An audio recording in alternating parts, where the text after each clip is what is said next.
വികസനത്തിൻ്റെ കാര്യത്തിൽ ഒരു കാലഘട്ടത്തിലും ആശയം ഒരു പ്രതിബന്ധമായിട്ട് നിന്നിട്ടില്ല.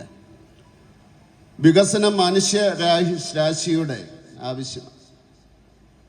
നമ്മളും നമ്മുടെ അടുത്ത തലമുറയും മുന്നോട്ട് പോകണമെങ്കിൽ തീർച്ചയായിട്ടും വികസനം ആവശ്യമാണ്.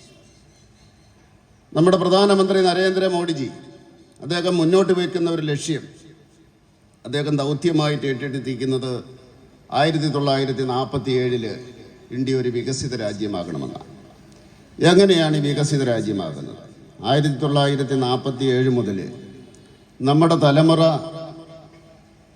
കഷ്ടപ്പെട്ടതിൻ്റെ, ഭരണാധികാരികൾ വിവേചനത്തോടുകൂടി പ്രവർത്തിച്ചതിൻ്റെ ഫലമായിട്ടാണ് നമ്മൾ ഈ നിലയിലേക്ക് എത്തിയിരിക്കുന്നത്.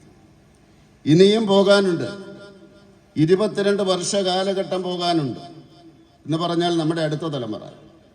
ഇന്ന് വിവാഹിതനാകുന്ന ചെറുപ്പക്കാരൻ്റെ മകന് 47 ആകുന്ന അവസരത്തിൽ പ്രായപൂർത്തിയാകും. അവൻ വോട്ടറാവും. അവനായിരിക്കും, അവൻ്റെ മക്കളായിരിക്കും വികസിതമായിട്ടുള്ള ഒരു രാജ്യത്ത് ജീവിക്കാൻ പോകും.